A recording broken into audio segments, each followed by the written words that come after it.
Hormuz കടലിടുക്ക് ഇനി യുദ്ധത്തിന് മുൻപുള്ള അവസ്ഥയിലേക്ക് മടങ്ങില്ലെന്ന ഇറാന്റെ പ്രഖ്യാപനം ആഗോള രാഷ്ട്രീയത്തിലും വിപണിയിലും വലിയ ആശങ്കകൾക്ക് വഴിവെച്ചിരിക്കുകയാണ്. ലോകത്തിന്റെ ഊർജ്ജനാഡി എന്ന് വിശേഷിപ്പിക്കപ്പെടുന്ന ഈ പാതയെ ചൊല്ലി ഇറാനും അമേരിക്കയും തമ്മിലുള്ള സംഘർഷം ചരിത്രത്തിലെ ഏറ്റവും നിർണായകമായ ഘട്ടത്തിലെത്തി നിൽക്കുന്നു. എന്താണ് ഹോർമൂസിനെ ചുറ്റിപ്പറ്റി ഇപ്പോൾ നടക്കുന്ന പുതിയ നീക്കങ്ങൾ? ഇറാന്റെ പുതിയ നിലപാട് ലോകത്തെ എങ്ങനെയൊക്കെ ബാധിക്കും? വിശദമായി നോക്കാം. സ്വാഗതം ഇൻഡെപ്തിലേക്ക്.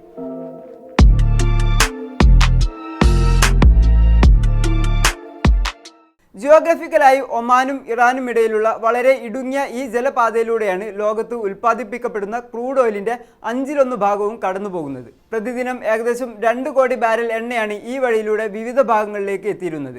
Saudi Arabia, UAE, Kuwait, Iraq തുടങ്ങിയ രാജ്യങ്ങളുടെ എണ്ണ കയറ്റുമതി പ്രധാനമായും ഈ വഴിയെയാണ് ആശ്രയിക്കുന്നത്. അതുകൊണ്ട് തന്നെ ഈ പാതയിലെ നിയന്ത്രണങ്ങൾ ആഗോള എണ്ണവില കുതിച്ചുയരാനും ലോക സമ്പദ് വ്യവസ്ഥയെ തകിടം മറിക്കാനും കാരണമാകുമെന്ന് ഇതിനോടകം തന്നെ ലോകത്തിന് മനസ്സിലായിട്ടുണ്ട്. ഏറ്റവും പുതിയ റിപ്പോർട്ടുകൾ പ്രകാരം ഹോർമൂസ് ഇപ്പോൾ പൂർണ്ണമായും അടച്ചിട്ടിരിക്കുകയല്ല, മറിച്ച് ഇറാൻ അവിടെ ഒരു പുതിയ നിയന്ത്രണ സംവിധാനം ഏർപ്പെടുത്തിയിരിക്കുകയാണ്. IRGC കപ്പലുകളിൽ നിന്ന് ടോൾ പിരിക്കുന്നുണ്ട്. ഇറാനെ അനുകൂലിക്കുന്ന രാജ്യങ്ങളിലെ കപ്പലുകൾക്ക് തങ്ങൾ നിശ്ചയിക്കുന്ന സുരക്ഷിത പാതയിലൂടെ സഞ്ചരിക്കാം. എന്നാൽ അമേരിക്ക, ഇസ്രായേൽ തുടങ്ങിയ രാജ്യങ്ങളുമായി ബന്ധമുള്ള കപ്പലുകൾക്ക് കർശന നിയന്ത്രണങ്ങളാണ് ഏർപ്പെടുത്തിയിരിക്കുന്നത്. ഈ പാതയിലൂടെ കടന്നുപോകുന്ന കപ്പലുകളിൽ നിന്ന് വൻതുക ട്രാൻസിറ്റ് ഫീസായി ഇറാൻ ഈടാക്കുന്നു. ഒരു ബാരൽ ക്രൂഡ് ഓയിലിന് ഏകദേശം $1 എന്ന നിലയിലാണ് ഈ ടോൾ നിരക്ക്. ഇതിനകം തന്നെ ഒരു വലിയ കപ്പൽ $20 ലക്ഷം ഇത്തരത്തിൽ നൽകിയതായും ഈ നീക്കത്തിലൂടെ വർഷം തോറും $100 ബില്യൺ വരുമാനമാണ് ഇറാൻ ലക്ഷ്യമിടുന്നതെന്നും റിപ്പോർട്ടുകൾ ചൂണ്ടിക്കാട്ടുന്നു.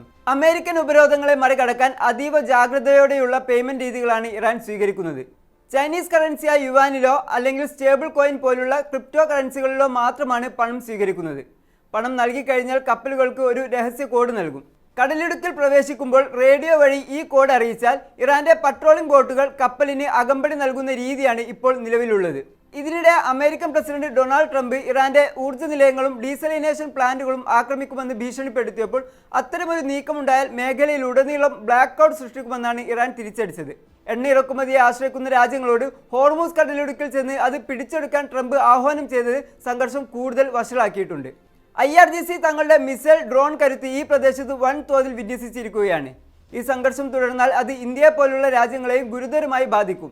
ഇന്ത്യയുടെ എണ്ണ ഇറക്കുമതിയുടെ വലിയൊരു ഭാഗം പേർഷ്യൻ ഗൾഫ് രാജ്യങ്ങളിൽ നിന്ന് ആയതുകൊണ്ട് തന്നെ ഹോർമൂസിലെ തടസ്സം പെട്രോൾ, ഡീസൽ വില വർധനവിനും തൽഫലമായി രാജ്യത്ത് വലിയ പണപ്പെരുപ്പത്തിനും ഇടയാക്കും.